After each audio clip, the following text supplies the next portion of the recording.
आइए भक्तों, आज सुनते हैं दूसरा अध्याय श्री दुर्गा सप्तशती का।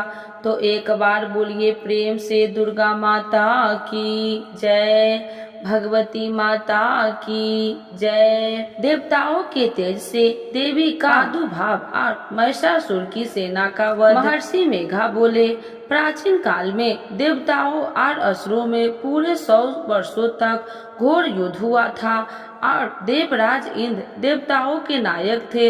इस युद्ध में देवताओं की सेना परास्त हो गई थी और इस प्रकार संपूर्ण देवताओं को जीत महिषासुर इंद्र बैठा था। युद्ध के पश्चात हारे हुए देवता पराजित श्री ब्रह्मा को साथ लेकर उस स्थान पर पहुँचे जहाँ पर कि भगवान शंकर विराजमान थे।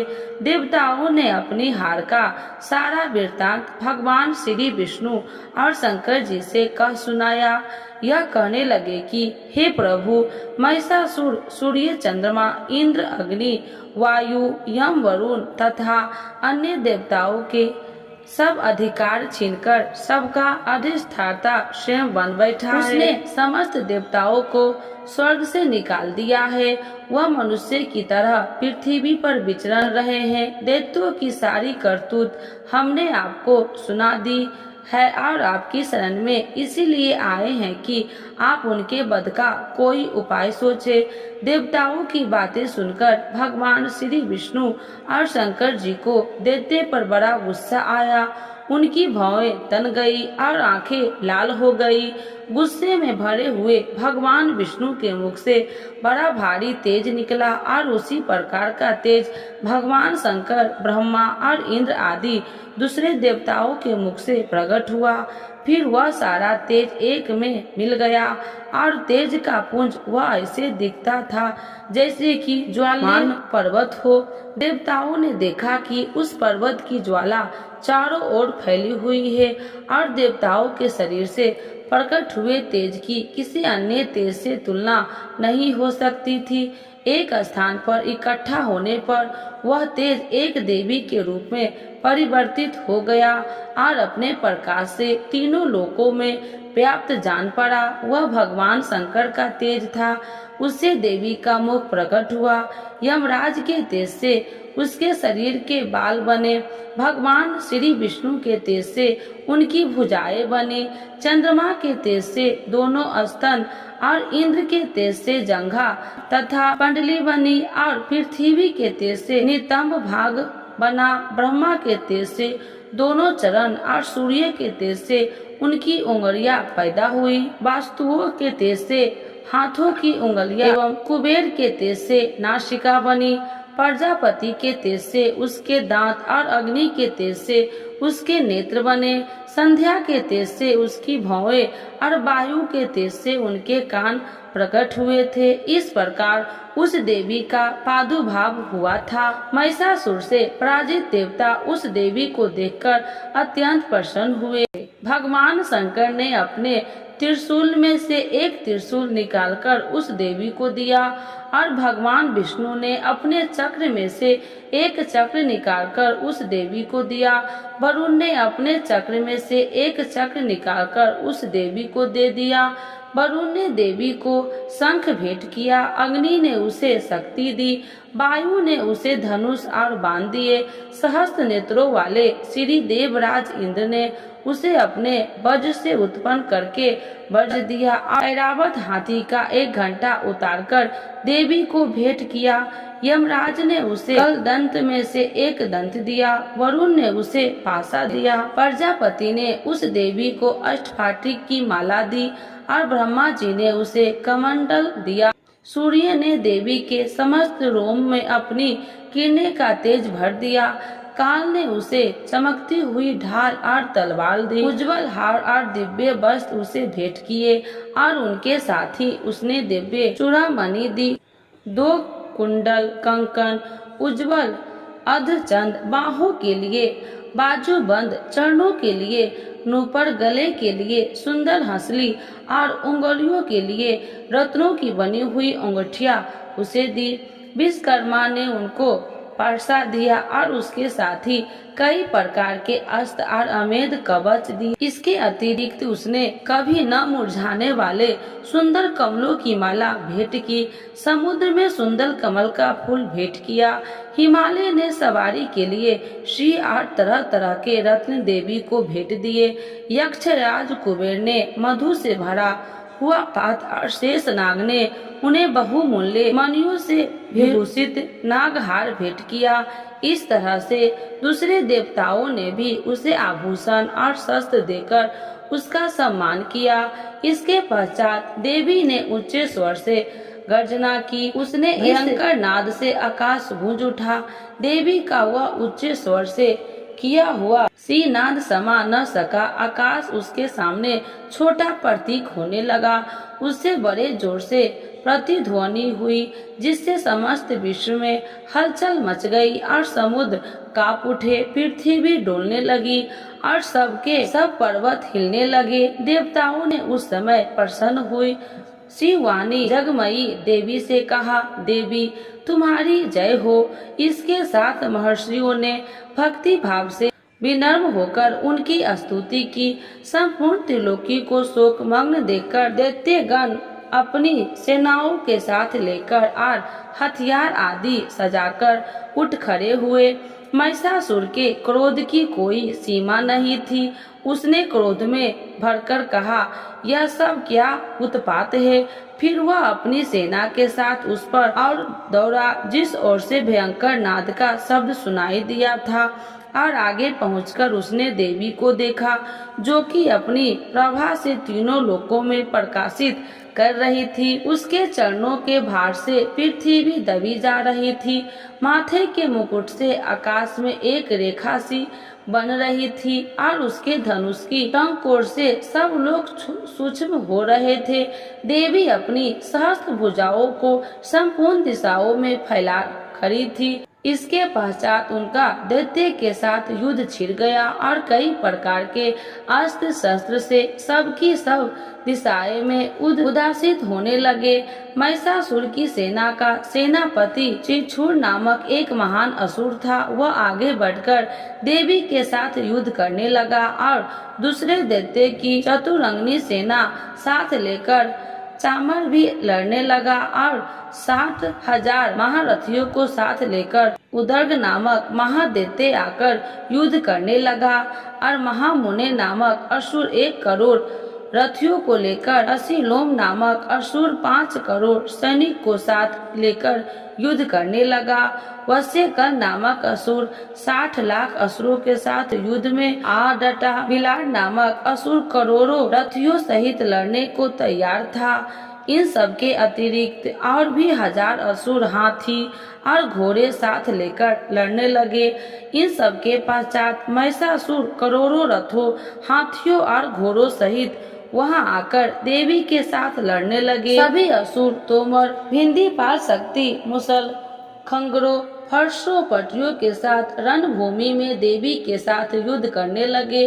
कई शक्ति फेंकने लगे और कई अन्य शस्त्र आदि। इसके पश्चात सब दैत्य अपनी अपनी तलवारें हाथों में लेकर देवी की ओर दौड़े, उसे मार डालने का उद्योग करने लगे। मगर देवी ने क्रोध में भरकर खेल ही खेल में उनके सब अस्त्रों शस्त्रों को काट दिया। इसके पश्चात ऋषियों और देवताओं ने देवी की स्तुति आरंभ कर दी और वह प्रसन्न होकर असुरों के शरीर पर अस्त्र शस्त्र की वर्षा करती रही। देवी का वाहन भी क्रोध में भरकर दैत्य सेना में इस प्रकार विचरण करने लगा, जैसे कि वन में दावानल फैला रहा हो। युद्ध करती हुई देवी ने क्रोध में भर जितने सांसें को छोड़ा, वह तुरंत ही सैकड़ों हजारों गुना के रूप में परिवर्तन हो गया।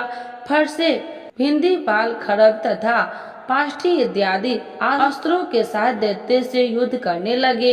देवी की शक्ति से बढ़े हुए यह गण दैत्य का नाश करते हुए ढोल, शंख व मृदंग आदि बजा रहे थे। तदंतर देवी ने त्रिशूल, गदा, शक्ति, खड़ग इत्यादि से सहस्त्र अस्त्रों को मार डाला। कितनों को घंटे की भयंकर आवाज ही यमलोक पहुंचा दिया। कितने ही असुरों को उसने पास में बांधकर पृथ्वी पर घसीट कितनों की अपनी तलवार से टुकड़े कर दिए और कितनों को गदा की चोट से धरती पर सुला दिया। कई दैत्य मूसल की मार से घायल होकर रक्त बमन करने लगे और कई सूल से छाती फट जाने के कारण पृथ्वी पर लेट गए और कितने की बांसें कमर टूट गई। देवताओं को पीड़ा देने वाले दैत्य कट कट कर मरने लगे। कितनों की बाहें अलग हो गई, कितनों की बाहें कट गई, कितनों की सिर कटकर दूर भूमि पर लुढ़क गए, कितनों के शरीर बीच में से कट गए और कितनों की जंघाएं कट गई और वह पृथ्वी पर गिर पड़े। कितने के ही सिरों व पैरों के काटने पर भी भूमि पर से उठ खड़े हुए और शस्त्र हाथ में लेकर देवी से लड़ने लगे और कई दैत्य गण भूमि में बाजों की ध्वनि के साथ नाच रहे थे। कई असुर जिनके सिर कटे चुके थे बिना सिर के धड़ से ही हाथ में शस्त्र लिए हुए लड़ रहे थे। दैत्य रह रह ठहरो ठहरो कहते हुए देवी को युद्ध के लिए ललकार रहे थे। जहाँ पर यह घोर संग्राम हुआ था वहाँ की भूमि रथ, हाथी, घोड़े और असुरों की लाशों से भर गई थी और असुर सेना के बीच रक्तपान होने के कारण रुधिर की नदियां बह रही थी और इस तरह देवी ने असुरों की विशाल सेना का क्षण भर में इस तरह नष्ट कर डाला जैसे 3 काष्ठ के बड़े समूह को अग्नि नष्ट कर डालती है। और देवी का यह सिर भी गर्दन के बालों को हिलाता हुआ और बड़ा शब्द करता हुआ असुरों के शरीर से मानो उनके प्राण को ढूंढ रहा था। वहाँ देवी गणों में जब दैत्य के साथ युद्ध किया तो देवताओं ने प्रसन्न होकर आकाश से उन पर पुष्प वर्षा की। तो एक बार बोलिए प्रेम से दुर्गा माता की जय, भगवती माता की जय। श्री दुर्गा नवरात्रि व्रत कथा 9 दिन जरूर सुने। इस कथा का पाठ सभी 9 देवियों की मिलेगी कृपा और होगी हर मनोकामना पूर्ण। तो एक बार बोलिए प्रेम से दुर्गा महारानी की जय, भगवती माता की जय। श्री बृहस्पति जी बोले, हे ब्रह्मा जी, आप अत्यंत बुद्धिमान, सर्वशास्त्र और चारों वेदों को जानने वाले में श्रेष्ठ हो। हे प्रभु, कृपा कर मेरा वचन सुनो। चैत्र, आश्विन, माघ और आषाढ़ मास के शुक्ल पक्ष में नवरात्र का व्रत और उत्सव क्यों किया जाता है? हे भगवान, इस व्रत का फल क्या है? किस प्रकार करना उचित है? और पहले इस व्रत को किसने किया, सो विस्तार से कहो। श्री बृहस्पति जी का ऐसा प्रश्न सुनकर ब्रह्मा जी ने कहने लगे, हे बृहस्पति देव, प्राणियों का हित करने की इच्छा से तुमने बहुत ही अच्छा प्रश्न किया है। जो मनुष्य मनोरथ पूर्ण करने वाली दुर्गा महादेवी, सूर्य और नारायण को ध्यान करते हैं वे मनुष्य धन है। यह नवरात्र व्रत संपूर्ण कामनाओं को पूर्ण करने वाला है। इसके करने से पुत्र चाहने वाले को पुत्र, धन चाहने वाले को धन, विद्या चाहने वाले को विद्या और सुख चाहने वाले को सुख मिलता है। इस व्रत को करने से रोगी मनुष्य को रोग दूर हो जाता है और कारागार में पड़ा हुआ मनुष्य बंधन से छूट जाता है। मनुष्य की तमाम विपत्तियां दूर हो जाती है और उसके घर में संपूर्ण संपत्ति आकार उपस्थित हो जाती है। बंध्या और काक बंध्या के इस व्रत के करने से पुत्र हो जाता है। समस्त पापों को दूर करने वाले इस व्रत के करने से ऐसा कौन सा मनोरथ है जो सिद्ध नहीं हो सकता? यदि व्रत करने वाला मनुष्य सारे दिन का उपवास न कर सके तो एक समय भोजन करे और उस दिन बंधावों सहित नवरात्रि व्रत की कथा श्रवण करे। हे बृहस्पति देव, जिसने पहले इस महाव्रत को किया है उसका पवित्र इतिहास मैं तुम्हें सुनाता हूँ। तुम सावधान होकर सुनो। इस प्रकार ब्रह्मा जी के वचन सुनकर बृहस्पति जी श्री ओम बोले, हे ब्राह्मण, मनुष्य को कल्याण करने वाले इस व्रत के इतिहास को मेरे लिए कहा। मैं सावधान होकर सुना। श्री ओम रहा हूँ, आपकी शरण आई हूँ, मुझ पर कृपा करो। ब्रह्मा जी बोले, पीठित नाम के मनोहर नगर में एक अनाथ नाम का ब्राह्मण रहता था। वह भगवती दुर्गा का भक्त था।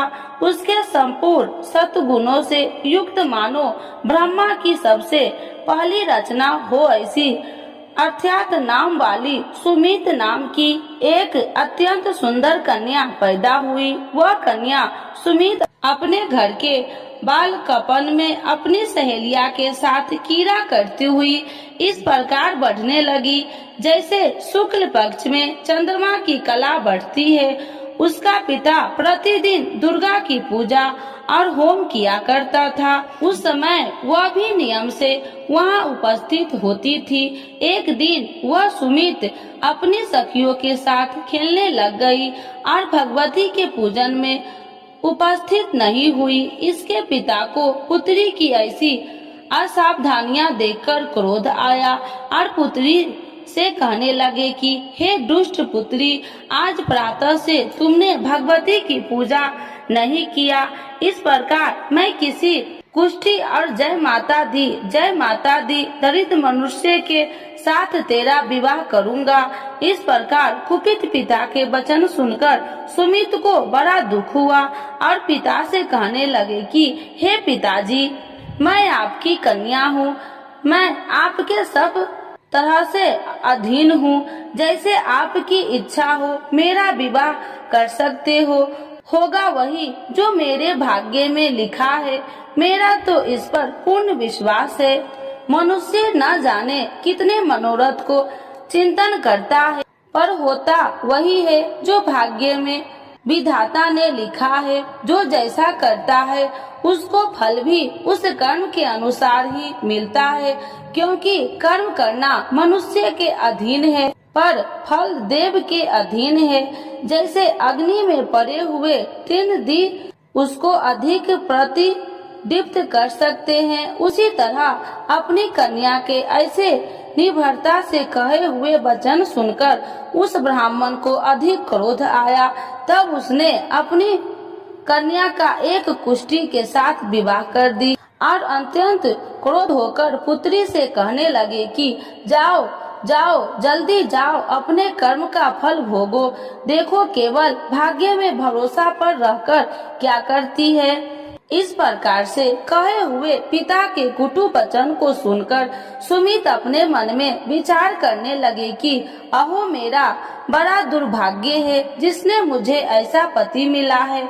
इस तरह अपने दुख का विचार करते हुई वह सुमित अपने पति के साथ वन चली गई और भयानक वन में कुशा युक्त उस स्थान पर उन्होंने वह रात बड़े कष्ट से व्यतीत की। उस गरीब बालिका की ऐसा दशा देखकर भगवती पूर्व पुण्य के प्रभाव से प्रकट होकर सुमित से कहने लगे कि हे ब्राह्मणी, मैं तुम पर प्रसन्न हूँ, तुम जो चाहो वरदान मांग सकती हो।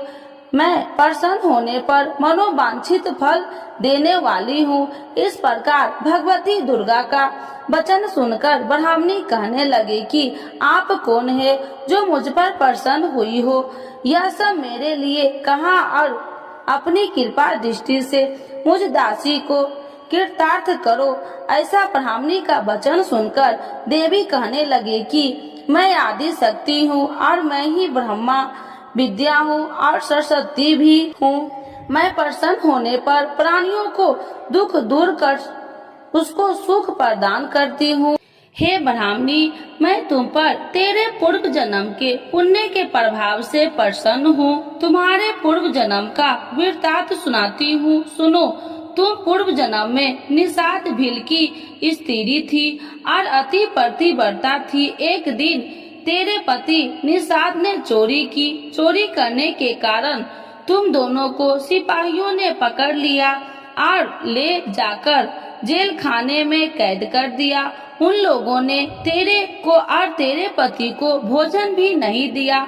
इस प्रकार नवरात्र के दिनों में तुमने न तो कुछ खाया और न जल ही पिया, इसीलिए 9 दिन तक नवरात्र का व्रत हो गया। हे ब्राह्मणी, उन 9 दिनों में जो व्रत हुआ उस व्रत के प्रभाव से प्रसन्न होकर तुम्हें मनोवांछित वस्तु दे रही हूँ। तुम्हारी जो इच्छा हो सो मांगो। इस प्रकार दुर्गा के कहे वचन सुनकर ब्राह्मणी बोली, अगर आप मुझ पर प्रसन्न है तो हे दुर्गे, आपको प्रणाम करती हूँ। कृपा करके मेरे पति को कोढ़ को दूर करो। देवी कहने लगे कि उन दिनों में जो तुमने व्रत किया था उस व्रत के 1 दिन का पुण्य अपने पति को कोढ़ दूर करने के लिए अर्पण करो। मेरे प्रभाव से तेरा पति कोढ़ी से रहित और सोने का समान शरीर वाला हो जाएगा।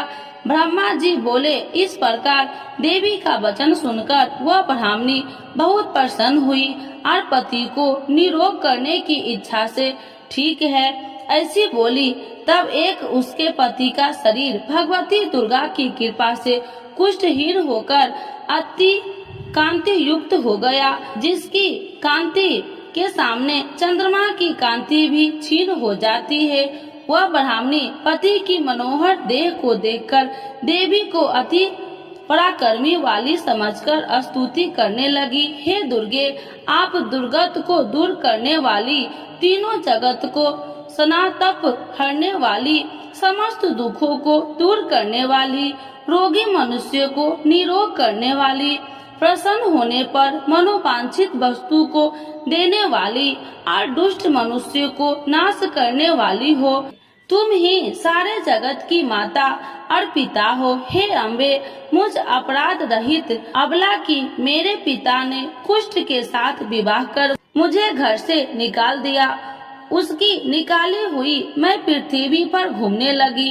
आपने ही मेरा इस आपत्ति रूपी समुद्र से उद्धार किया है। हे देवी, आपको प्रणाम करती हूँ, मुझ दिन की रक्षा करो। ब्रह्मा जी बोले कि हे बृहस्पति, इसी प्रकार उस सुमित ने मन से देवी की बहुत स्तुति की। उससे की हुई स्तुति सुनकर देवी को बहुत संतोष हुआ और ब्राह्मणी से कहने लगी कि हे ब्राह्मणी, तुम्हारे उद्याल नाम का एक अति बुद्धिमान, धनवान, कार्तिवान और जितेंद्रिय पुत्र शीघ्र ही होगा। ऐसा कहकर वह देवी उस ब्राह्मणी से फिर कहने लगी कि हे ब्राह्मणी, और जो कुछ तेरी इच्छा हो वही मनोवांछित वस्तु तुम मांग सकती हो। ऐसा भगवती दुर्गा का वचन सुनकर सुमित बोली कि हे भगवती दुर्गे, अगर आप मेरे पर प्रसन्न है तो कृपा कर मुझे नवरात्रि विधि बताइए। हे दयावती, जिस विधि से नवरात्र व्रत करने से आप प्रसन्न होते हैं उस विधि और उसके फल को मेरे लिए विस्तार से वर्णन करें। उस प्रकार ब्राह्मणी के वचन सुनकर दुर्गा कहने लगी कि हे ब्राह्मणी, मैं तुम्हारे लिए संपूर्ण पापों को दूर करने वाली नवरात्र व्रत विधि को बतलाती हूँ, जिसको सुनने से तमाम पापों से छुटकारा, मोक्ष की प्राप्ति हो जाती है। आश्विन मास के शुक्ल पक्ष की प्रतिपदा से लेकर 9 दिन तक विधि पूर्वक व्रत करे। यदि दिन भर का व्रत न कर सके तो एक समय का भोजन करे। पढ़े लिखे ब्राह्मणों से पूछकर घट स्थापना करे और वाटिका बनाकर उसको प्रतिदिन जल से सींचे। महाकाली, महालक्ष्मी और महासरस्वती की मूर्तियां बनाकर उसकी नित्य विधि सहित पूजा करे और पुरुषों से विधि पूर्वक अर्घ्य दे। बिजोड़ा के फूल से अर्घ्य देने से रूप की प्राप्ति होती है। जय फल से कीर्ति, दाख से कार्य की सिद्धि होती है। आंवले से सुख और केले के भूषण की प्राप्ति होती है। इस प्रकार फलों से अर्घ्य देकर यथा विधि हवन करे। खंड, घी, गेहूं, शहद और तिल, बिल्व, नारियल, दाख और कदम, इनसे हवन करे। गेहूं होम करने से लक्ष्मी की प्राप्ति होती है। खीर व चंपा के पुष्प से धन और रत्नों से तेज और सुख की प्राप्ति होती है। आंवलों से कीर्ति और केले से पुत्र हो, कमल से राज सम्मान और दुखों से सुख संपत्ति की प्राप्ति होती है। व्रत करने वाला मनुष्य इस विधान से होम कर आचार्य को अत्यंत नम्रता के साथ प्रणाम करे और यज्ञ की सिद्धि के लिए उसे दक्षिणा दे। इस महाव्रत को पहले बताई हुई विधि के अनुसार जो कोई करता है उसके सब मनोरथ सिद्ध हो जाते हैं। इसमें तनिक भी संशय नहीं है। इन 9 दिनों में जो कुछ दान आदि किया जाता है उसका करोड़ों गुना फल मिलता है। इस नवरात्रि के व्रत से अश्वमेध यज्ञ का फल मिलता है। हे ब्राह्मणी, इस संपूर्ण कामनाओं को पूर्ण करने वाले उत्तम व्रत को तीर्थ मंदिर अथवा घर में ही विधि के अनुसार करे। ब्रह्मा जी बोले कि हे बृहस्पति देव, इस प्रकार ब्राह्मणी को व्रत की विधि और फल बताकर देवी अंतर ध्यान हो गई। जो मनुष्य या स्त्री इस व्रत को भक्ति पूर्वक करता है वह इस लोक में सुख पाकर अंत में दुर्लभ मोक्ष को प्राप्त होता है। हे बृहस्पति देव, यह दुर्लभ व्रत का महात्म्य मैं तुम्हारे लिए बतलाया है। ऐसा ब्रह्मा जी के वचन सुनकर बृहस्पति देव जी आनंद के कारण रोमांचित हो गए और ब्रह्मा जी से कहने लगे, हे ब्रह्मा जी, आपने मुझ पर अति कृपा की जो अमृत के समान इस नवरात्रि व्रत का महात्म्य सुनाया है। हे प्रभु, आपके बिना और कोई इस महात्म्य को सुन सकता है। ऐसा बृहस्पति जी के वचन सुनकर ब्रह्मा जी बोले कि हे बृहस्पति देव, तुमने सब प्राणियों का हित करने वाले इस व्रत अलौकिक व्रत को पूछा है, इसीलिए तुम धन्य हो। यह भगवती शक्ति संपूर्ण लोकों को पालन करने वाली है। इस महादेवी के प्रभाव को कौन नहीं जान सकता है। तो एक बार बोलिए प्रेम से दुर्गा महारानी की जय, नव दुर्गा माता की जय, भगवती माता की जय। आरती श्री दुर्गा जी की। जय अम्बे गौरी मैया, जय श्यामा गौरी, तुमको निस दिन ध्यावती मैया जी को निस दिन ध्यावती, हरि ब्रह्मा शिविरी जय अम्बे गौरी, मांगी सिंदूर विराजते टीको मृग मद को, मैया टीको मृग मद को, उज्ज्वल से दो नैना निर्मल से दो नैना, चंद्र बदननी को जय अम्बे गौरी, कनक समान कलेबर राक्तांबर राजे, मैया राक्तांबर राजे, रक्त पुष्प गले माला, लाल फूल गले माला, कंठन पर साजे जय अम्बे गौरी, के हरि वाहन राजते खरग खपर धारी, मैया खरग खपर धारी, सुनि नर मुनि जन सेवकी, सुनि नर मुनि जन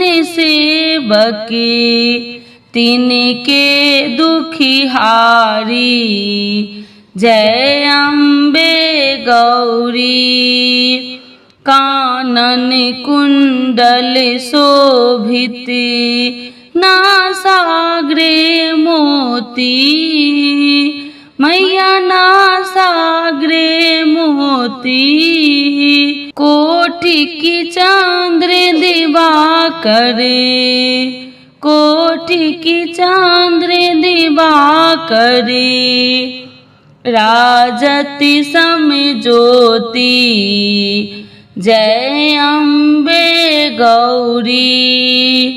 शुंभे निशुंभे विरादे महिषासुर धाती, मैया महिषासुर धाती। धूर में बिलोचन नैना, धूर में बिलोचन नैना, निसी दिन मदमाती जय अम्बे गौरी।